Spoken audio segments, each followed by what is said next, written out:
هنتكلم النهارده عن موضوع بيشغل ملايين من الناس وبالأخص المصريين، اللوتري الأمريكي أو الهجرة العشوائية لأمريكا. إيه هو؟ إزاي تقدم؟ كم واحد بيكسب؟ ومصر ليها كام فيزا؟ تابعوا معايا للآخر عشان تعرفوا كل التفاصيل والشروط وكل حاجة خطوة بخطوة. لايك وسبسكرايب يا حبيب قلبي وانزل بالانترو.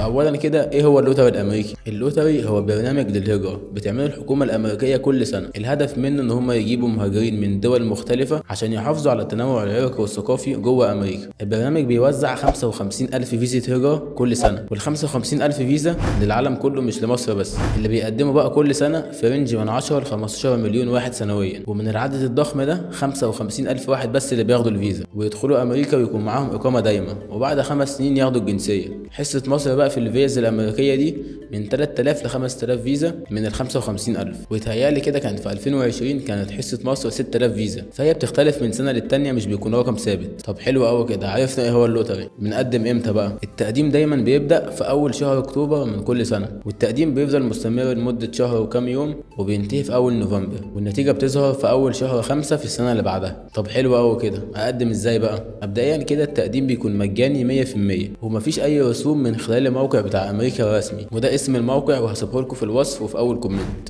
نشرب بس كوبايه شاي بقى ونبدا الشرح بقى ازاي تقدم. اول ما هتدخلوا على الموقع، اول حاجتين من فوق دي التعليمات والشروط ومواصفات الصوره تبقى عامله ازاي. انتوا اختاروا تالت حاجه اللي هي اسمها بيجن انتري. هيظهر لكم الكود ده، اكتبوه عشان بس يتاكدوا انك مش روبوت، وبعد كده هتدوس سبميت. اول حاجه هتظهر لك قائمه نيم، هتكتب اللاست نيم اللي هو لقب العيله او الاسم الاخير، بس طبعا كل حاجه هتتكتب بالانجليزي، مفيش اي حاجه بالعربي. والفيرست نيم اللي هو اسمك انت، وبعد كده الميدل نيم اللي هو الاسم الاوسط، وبعد كده بقى الجنس ذكر ولا انثى، يعني بيانات عاديه جدا، وتاريخ الميلاد والمدينه اللي اتولدت فيها والدوله اللي اتولدت فيها، وبعد كده تحميل الصوره الشخصيه. طبعا الصورة دي انت بتكون مجهزها الاول قبل ما تقدم عشان تحطها على طول. طب ايه هي بقى شروط صورتك الشخصية؟ اولا كده انها هتبقى بمقاس 5 في 5، وحجم الصورة ما يزيدش عن 240 كيلو بايت، وصيغة الصورة لازم تكون بصيغة جي بي جي، ولازم الباك جراوند وراك تبقى بيضة من غير اي ظل او نموش او اي حاجة في الخلفية على العموم، ولازم وشك يكون في نص الصورة، وما ينفعش تضحك او حتى تبتسم. هيطلع لي واحد يقول لي طب ما ينفعش ابين سناني؟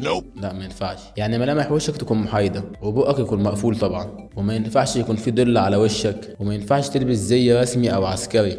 البس اللبس العادي بتاعك بتاع كل يوم عادي، وما ينفعش تلبس كاب ولا نضاره ولا اي حاجه. بس للستات الحجاب ينفع عادي، بس لازم الوش يكون ظاهر كامل من الحجاب، والصوره لازم تكون واضحه وما ينفعش تبقى ابيض واسود. وعشان تتاكد ان صورتك مطابقه للشروط، تقدر تستخدم اداه فحص الصوره اللي متاحه على الموقع الرسمي للوتري الامريكي، واي حاجه بره الموقع الرسمي فكك منها. وبس كده، بعد ما تحط الصوره هتلاقي عنوان، هتلاقي فيه حاجات اختياري وحاجات اجباري، بس اكتبوا كل حاجه عشان لو في اي حاجه هتجيلكوا لو اتقبلتوا هتجيلكوا على العنوان ده. وتكتب رقم التليفون، هو اختياري برضه، وتكتب الايميل وده مهم جدا. وبعد كده التعليم، اخر مستوى تعليمي وصلت له ايه.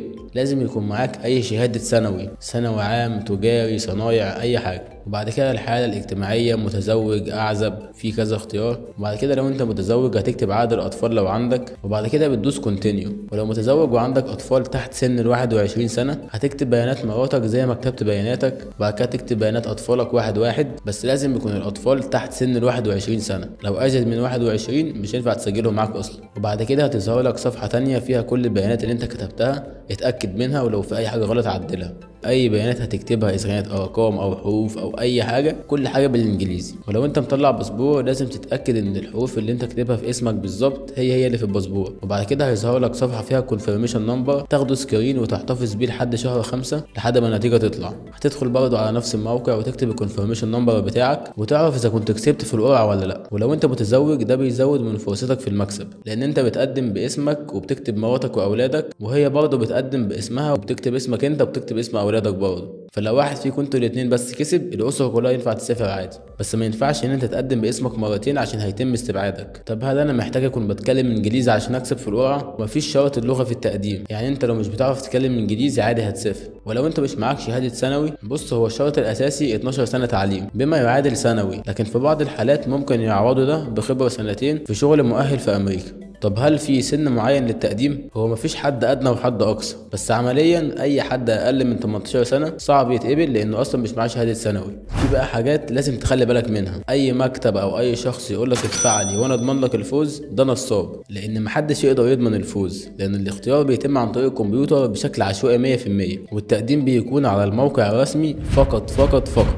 لو عايز حد يساعدك انك تملى الاستمارة بتاعتك تمام، بس ده مش هيزود من فرصتك في الفوز، هو بس ممكن يتلاشى الاخطاء اللي انت ممكن تغلطها. طب ايه بقى مميزات اللوتري لو انت كسبت؟ هتقدر تعيش في امريكا بشكل قانوني وتشتغل في اي مجال بدون اي قيود، وكمان هتتعلم في المدارس والجامعات باسعار اقل من الاجانب، وبعد 5 سنين تقدر تقدم على الجنسية الامريكية ويبقى معاك الباسبور الامريكي اللي يقدر يسفرك حوالي 182 دولة بدون تأشيرة او بتأشيرة عند الوصول. اللوتري الامريكي فرصة حقيقية للناس اللي نفسها تبدأ حياة جديدة في امريكا. هي فرصتك ضعيفة انك تكسب، بس جرب حظك. نسبة المكسب بالنسبة للمصريين حوالي نص في المية، يعني ما بين كل 200 واحد في واحد بيكسب، ممكن تبقى انت الواحد ده. وكمان التقديم مجاني، يعني انت مش خسران حاجة، مالكش حجة يا معلم. اكتبوا لي في الكومنتات لو قدمتوا واتقبلتوا في اللوتري الامريكي هتسافروا ولا ترجعوا في كلامكم وتخليكم في مصر؟ انت بتفكر في ايه؟ هتسافر طبعا. ولو كسبت ونويت تسافر اكتب لي في الكومنتات هتروح انهي ولاية من ال50. مستني رايكم في الكومنتات، ويا رب اي حد يعمل لايك يكسب اللوتري السنة دي، واللي ما يعملش لايك يعني مش عارف يكسب برضه، امر لله. ولو استفدت من الفيديو حط لايك وسبسكرايب وشاركه مع اصحابك اللي عايزين يسافروا امريكا، واستنوني في الحلقه الجايه من توني اند جغرافي. سلام.